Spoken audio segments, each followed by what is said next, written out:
આજે આપણે ખોપરા પાક બનાવીશું. એમાં 200 ગ્રામ કોપરું લીધું છે, 200 ગ્રામ દૂધ લીધું છે, 100 ગ્રામ જેટલો મિલ્ક પાવડર, ખાંડ, ઇલાયચી, ઘી લીધું છે. ચલો હવે બનાવવાનું ચાલુ કરીએ.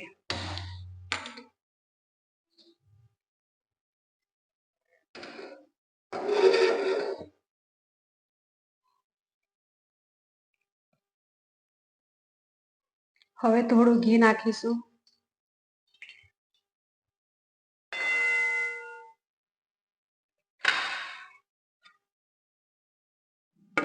ઘી ગરમ થવા દઈશું.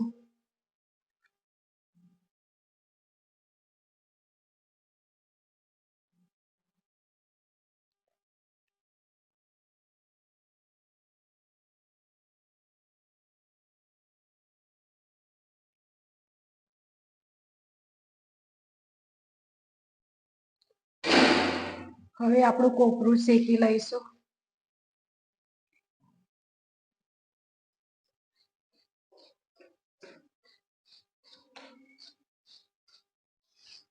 સારી રીતે શેકી લઈશું. સારી રીતે શેકાઈ જાય પછી દૂધ નાખીશું.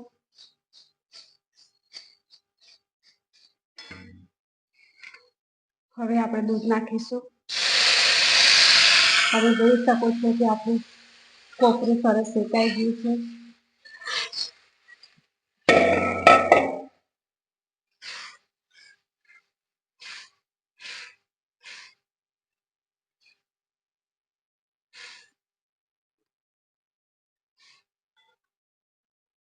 હવે આપણે ખાંડ નાખીશું. જો તમને વધારે ગળપણ ભાવતું હોય તો વધારે નાખી શકો છો. મેં થોડું મીડિયમ રાખ્યું છે.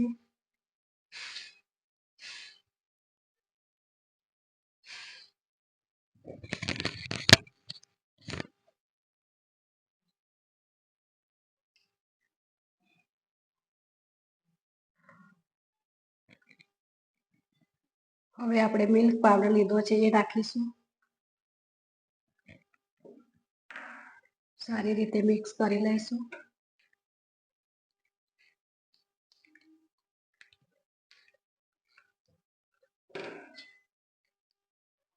પાંચેક મિનિટ થવા દેવાનું છે.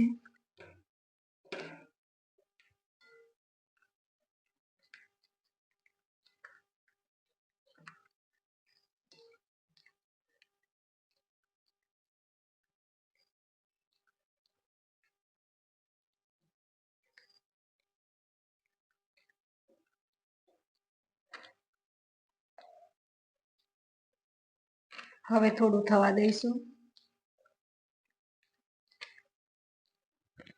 સતત હલાવતા રહેવાનું છે.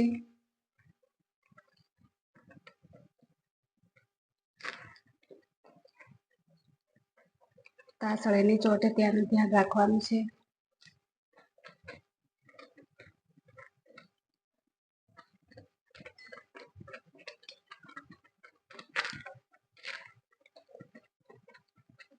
એકદમ સરસ લગન પ્રસંગમાં પડે એવો કોપરા પાક તૈયાર થઈ જશે.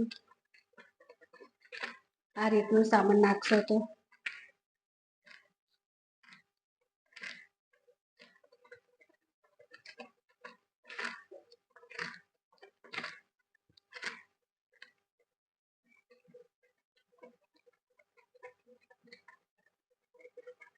હવે મેં યલો કલર લીધો છે એ નાખીશું.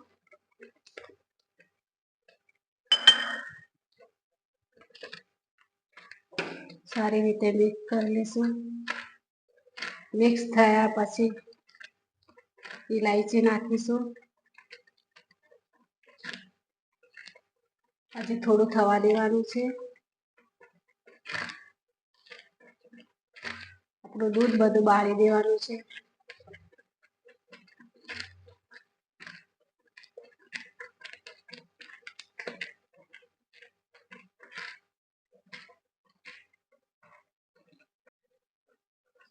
હવે જોઈ શકો છો આપણો કોપરા પાક તૈયાર થઈ ગયો છે.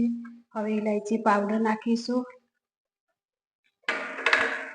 સારી રીતે મિક્સ કરી લઈશું.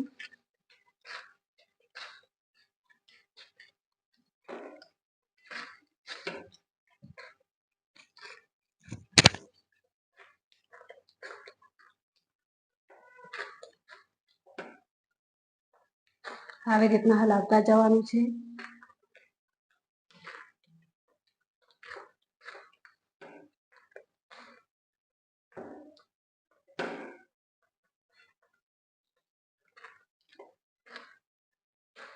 તમે જોઈ શકો છો સરસ કોપરા પાક થઈ ગયું છે.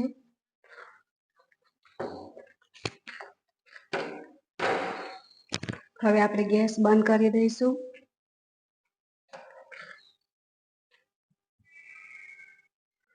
હવે આપણે ટ્રેમાં કાઢી દઈશું. કલાક માટે ફ્રીજમાં મૂકી દઈશું. તમે જોઈ શકો છો સરસ થઈ ગયું છે આપણું કોપરા પાક.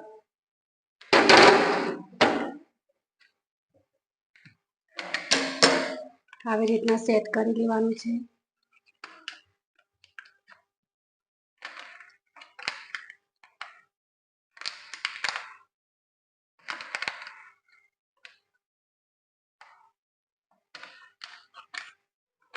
કલાક માટે ફ્રીજમાં મૂકી દઈશું.